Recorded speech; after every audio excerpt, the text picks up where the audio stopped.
Today is Friday, February 21st, 2025. This is Quick Start from CBN News. I'm Dan Andros. Microsoft claims a major breakthrough in quantum computing. We'll have that top story and more on today's podcast, where we bring you news from a Christian perspective. Subscribe, leave a rating. You can email us your thoughts as well. quickstartpodcast@cbn.org, right to our inbox. Say hello, give us a story tip, whatever you'd like to do. quickstartpodcast@cbn.org. That's our email address. Joining me now, CBN's Trey Goins-Phillips, Billy Hallowell. We're getting through all the news of the day here from a Christian perspective. A lot to get to. On the focus story, Billy, we've got a Maine politician taking a stand. Yeah, she is standing up. She says her state is ignoring Trump's efforts to defend women's sports, and she's not willing to back down. So we'll get into that. All right, looking forward to the details there. Coming up on the main thing, a new poll reveals shifting attitudes on Trump and Elon Musk. Christian Datoc breaks down their evolving alliance with Madison Seals on the main thing. All right, make sure you subscribe to all of our CBN News podcasts. You should know by now, if you're a regular listener to this podcast, you could find those links. They're right there in the description of this podcast episode. All right, with that, we are going to head to the news in 90 seconds. Kash Patel was confirmed as FBI director in a 51-49 vote in the Senate, with Mitch McConnell voting yes, but moderates Murkowski and Collins opposing.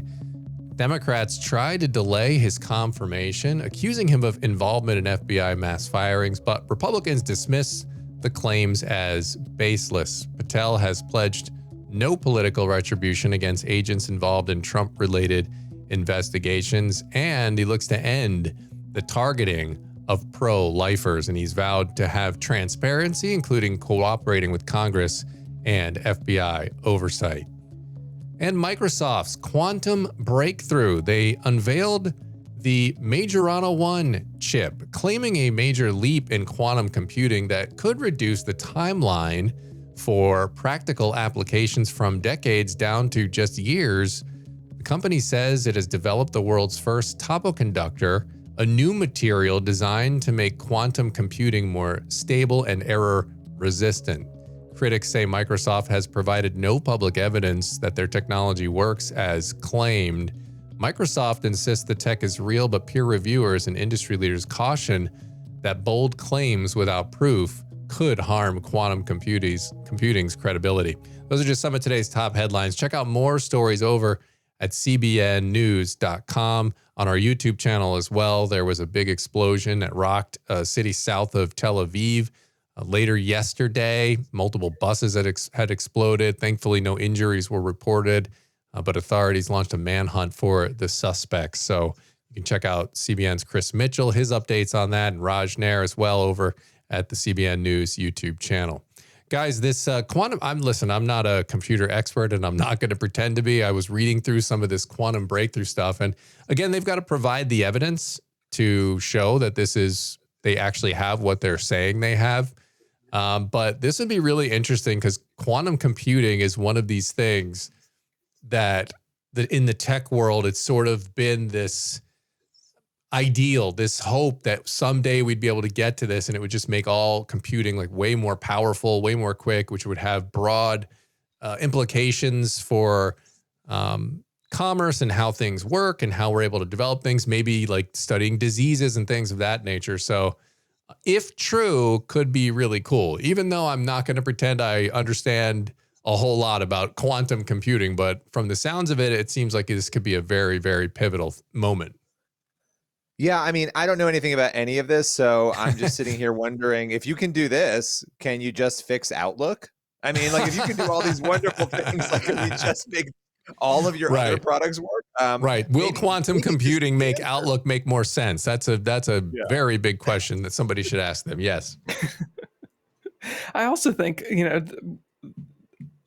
everybody has questions about artificial intelligence, right? And like how advanced that's going to get, how advanced it has gotten in such a short period of time. And then adding in this quantum computing story, which makes no sense to my little pea-sized brain, but is still fascinating nonetheless. So I think is incredible, but also kind of scary too. You know, like what's the potential there? And is there the possibility? Well, we know there's the possibility for abuses, but what could that look like, right? There's a lot of incredible things that can come from it, like you said, diseases and all of that. But what might come from it on the other side, the moral implications, I think, are interesting. Yeah, certainly is. And perhaps on the main thing in a future episode here on the Quick Start podcast, we'll get an expert in this area who can break it down in layman's terms a little more to help us understand exactly what might be coming on the frontier if this does indeed come to fruition. Microsoft has had kind of claims on this front before, by the way, that they apparently then weren't able to follow through on. So we'll see if this one holds up. We're going to head to the focus story now. And a Maine politician is taking a stand against a policy she believes directly contradicts President Trump's efforts to defend women's sports. So, Billy, what is the story here? What's going on? Yeah, this is State Representative Laurel Libby. She's a Republican, and she's taking on the Maine Principals Association. This is the governing body in the state of Maine surrounding, private, mostly public schools, some private schools. And she claims that they are openly flouting and going against Trump's executive order. Now, you keep in mind this February 5th executive order, Keep Men Out of Women's Sports, which is a very specific title there. But this was the executive order that got a lot of attention. And the goal was to keep men out of women's sports. And so she says her state is going against that because the Maine Principals Association put out a statement and essentially in their statement said, hey, there's a conflict here between state law and what Trump is calling for, and we're going to continue to allow this to go on. The exact quote from Mike Burnham, he's the executive director of the MPA. He said, the executive order and our Maine State Human Rights Act are in conflict, and the Maine Principals Association will continue to follow state law as it pertains to gender identity. And she is pushing back on this, Libby. She's saying this is wrong. This should not be happening. And so she's getting a lot of attention for standing up the way she has. And what specifically kind of sparked her to go ahead and speak out on this? Yeah, obviously, this is an issue that is of big concern to her in general. But the thing that really sparked this, she's doing a ton of press right now because she put up a post on her Facebook page. And the post has a picture, supposedly, allegedly, of this biological male who competed this week on Monday, in fact, and won, competed against women and won. She said he actually won the state championship just this past Monday, displacing females, displacing girls from the podium as he won. And in fact, his jump, and this was pole vaulting that he was competing in, his jump enabled that team to win the entire event by 1 point. And so because of that incident, and this, according to her, is basically proof that Maine is not listening to this executive order. They're allowing this to happen. She felt the need to stand up and make her voice heard on this. And yeah, she's getting a lot of pressure, of course, from Democrats telling her you should take that post down because it's got the individual's, this young person's picture on there, standing on the podium. And there's a lot of controversy around it, but she's standing by her story. Yeah, and obviously speaking out on this carries its own cost. Does she plan to continue speaking out, or is there any point that she might call it quits on this, or what does the future look like on that front? No, I specifically asked her that, and we have the video. You can watch her interview. She has no plan. She said, again, the Democrats have asked her to take the post down. She does not plan to do that. She said, our girls deserve folks standing up and advocating for a fair and level playing field. And we'll have legislation coming up this session in the State House to discuss this topic. So she's saying not only is she not going to stop talking about it, there's going to be legislation at the state level to try and deal with it. She said a lot of people just don't realize they're on the wrong side. But her big thing is like that these girls know, hey, we're standing up for you. She said, I think we haven't seen that enough in the past, and we need to make sure that they understand it's safe to speak up and say that they're not okay with this. She was speaking there about the fact that a lot of these girls are quiet and silent, just like Riley Gaines was in the beginning, right? Because they're afraid. They don't know what to say. But she said these girls have worked really hard, and they deserve to be rewarded for the hard work that they've put in these sports. Yeah, it's unbelievable that this is even a controversial topic. I mean, we've talked about it on this podcast many times over the stories that we've covered over the years on this topic. And the thing that always gets me is I just don't understand how we can't have compassion for both the person who has gender dysphoria and thinks they're the sex that they're not, but also have compassion for the young women, the girls who are competing in these sports and say, hey, wait a minute, you can't just take the needs over this person and then just toss aside everyone else and just get out of the way. There's got to be a way that you can sort of operate in common sense on this instead of just bowing to the delusion, so to speak, and say, well, let's just go ahead and let them go because that's what they think. That's just, if I suddenly identified as a middle school girl or boy, would I then be allowed to go play on the middle school basketball team? Like, I don't think so. That makes no sense. Everyone would draw the line there, but yet it's the same logic in these scenarios, but for whatever reason, people have sort of caved to the pressure and allowed it. And, society does seem, guys, like it's in culture seems like it may be shifting on this. We just talked a little bit about this on the upcoming episode of Faith versus Culture, which it'll be on our social media channels this coming Saturday afternoon. And I'm increasingly convinced that the lack of ability to have a conversation about this issue, the fact that we're even having to have this conversation, really is the result of some significant spiritual blindness, right? That's the only thing that I can credit it to, because like you were saying, Billy, I think there are so many people involved in this who don't actually realize how wrong they are in what they believe, because it's kind of crazy, right, to even have to have this conversation. We should know, I think, and we do know instinctually, that women should be protected as women and men should be protected as men, and that there are distinct and unchangeable differences, immutable differences between the two. These are common sense things, right? And I think the only way that we can make sense of the fact that this is not readily apparent to people is because there's a spiritual blindness, I think, plaguing our culture. Yeah, Billy, final thoughts? What you just said, Trey, is so important because we often talk about the media, the news, the stories through a lens of the material and what's happening in front of us. And that's important, but there is a spiritual dimension driving all of this, especially on an issue of confusion like this one. And you can't understand it without taking that into account. Yeah. And I think as we read as our Bible verse just the other day, the God is not the author of confusion. And so as Christians, we have to remember that as we go forward on this issue. But Billy, appreciate you bringing that one to the podcast today. We're going to head over to the main thing now. And on Wednesday, Quinnipiac released a new poll on the attitudes about President Trump and Elon Musk. White House reporter for the Washington Examiner, Christian Datoc, talked to Madison Seals about how Trump and Elon's alliance continues to evolve. That conversation is today's main thing.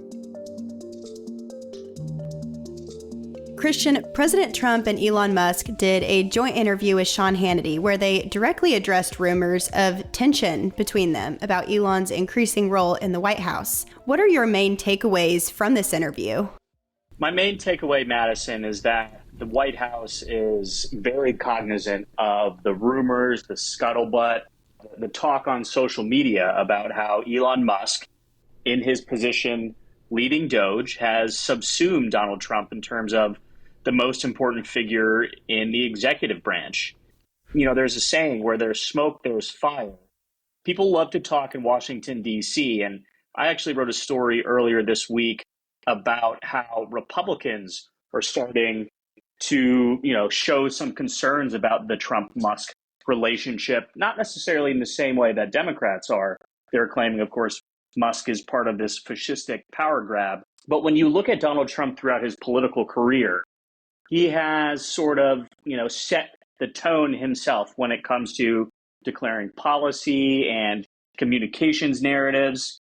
And when you have someone who is not only richer than Donald Trump, but also younger than Donald Trump, and perhaps more plugged in with the internet Gen Z millennial voters who were integral to President Trump winning the election this time of year, some Republicans are worried that, the president might start getting hurt feelings over this. And I do want to be fair because there's, an equal group of Republican strategists who I've spoken to who love what they're seeing out of the Musk-Trump dynamic, specifically because Musk is acting as sort of a shield or a lightning rod for the president.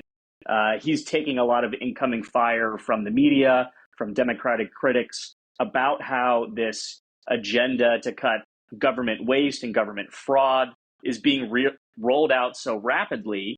Meanwhile, that allows Donald Trump to stay in the background and, pull the strings a little bit more behind the scenes, as opposed to having to come out and address those controversies himself from the get-go. So it's an interesting dynamic, but I think the Hannity interview in particular just showed that the White House is particularly keyed in on this narrative. We'll have to see where it goes from here, though, before determining whether or not Musk will live out his entire contract, his special contract with the government, or perhaps Donald Trump might, have him pack his bags and hit the road sooner than later. Yeah, and that's something that I wanted to ask you about. And obviously, we don't know really many details, if any, about that and about Elon's future yet working for the government. But DOGE is scheduled to complete its work of federal spending cuts and deregulation on July 4th of 2026, so next year. What do you think Elon Musk's role will be after DOGE is dissolved? Will he even have one, if you had to guess? I don't think he will have one, to be fair. I mean, I think politically, Musk is much more useful to Republicans and to President Trump's agenda ahead of the midterms if he's able to, be out of government and, maybe employ some of the strategies that we saw him help the Trump campaign with back in 2024. Furthermore, I just don't think, his heart is really in this for the long term. He, of course, is down with the cause, as we've started paraphrasing it in my office. And he appears to be gung-ho when it comes to President Trump's agenda. But once his capacity has run its course, I don't necessarily see him sticking around and trying to carve out a new role. I mean, to be fair, I would see Musk departing the administration before DOGE's time runs out next year. Again, this federal contract that he's on right now will expire this spring. We don't know if the president will renew him or maybe bring him on in a more permanent capacity. But just to answer your question again, I don't see Elon Musk outliving DOGE when it comes to staying power in the federal government. There's a new Quinnipiac poll on this topic that I'd like to ask you about that shows 55% of voters think Elon Musk has too much power in making decisions affecting the United States. So what do you think troubles voters the most? On its face, he is an unelected bureaucrat, essentially, even though he's saying I'm more of an IT consultant than a political appointee. And just the fact that someone who was not voted for, did not be confirmed through the Senate confirmation process, that they're able to go in and essentially gain access to every square inch of the federal government and the federal bureaucracy scares some people. I do think the White House and DOGE are trying to be transparent about this process, but they have made some strategic errors here in how they've, targeted specific agencies, or at least the timeline with which they've done it. We've heard a lot about how DOGE is going to be working with Defense Secretary Hegseth to audit the Pentagon, and there are huge cut projections over the next decade, somewhere in the neighborhood of 40% of the total defense budget. Had they started with that, instead of targeting low-hanging fruit, be it USAID or EPA or what have you, I think they would have earned a lot of goodwill with critics of the president, critics of this administration. And they could have said, look, we're not just going after these, let's call them liberal grab bag, policy items. We're auditing everything. And we're serious when it comes to rooting out waste, addressing fraud, and streamlining the federal government so that, we can balance the budget sheet again. I really am surprised they didn't lead with the Pentagon. But again, I think perception is everything. And when it comes to the American public, it doesn't really matter if Elon Musk is working at the behest of Donald Trump or if he's getting too big for his britches and taking on new audits ahead of being directed by the White House. Donald Trump cares about image more than anything. And I think that's why those Republican strategists who I talked to and we discussed earlier in this segment, they're starting to get concerned. Can Musk hang on until this Doge process plays it out, or will he overstay his welcome in the White House? Because let's be honest, Donald Trump, the most important stat metric to him, in my mind, is approval rating. He has pursued some policies in the past simply to, boost his numbers with the public. I will say Trump of 2025 and the 2024 campaign is very different from the Trump that we saw make his formal entry into politics back in 2015. But at his core, he cares so much about what the public thinks about him. I don't know if Musk can really sort of survive this rocky period. Yeah, it'll definitely be interesting to find out. Is there anything else that you think is interesting or important that you want to add just about Elon Musk's role in the government and his relationship with the president? This is sort of unlike a relationship we've ever seen between the money man and politician, at least in my coverage of American politics. And I think, everyone sort of knows that the billionaires in America, they get their way when it comes to handpicking politicians on either side of the aisle. But we've never seen it so out in the open like it was with Musk following his endorsement and his work on the campaign trail. I wonder if this is going to be ushering in sort of a new wave of how fundraisers and donors interact with their chosen or endorsed politicians. But I will say Donald Trump and Elon Musk are doing exactly what they told us they were going to be doing before Inauguration Day. So again, I think as long as they sort of stick to the course, make sure the ship doesn't get steered off track, and again, be totally transparent with the American public about each item line, every single budget item that they find and that they are declaring to be waste, this could ultimately end up being a very transformative time in American politics. All right, Madison, appreciate that conversation there. Very interesting one for sure.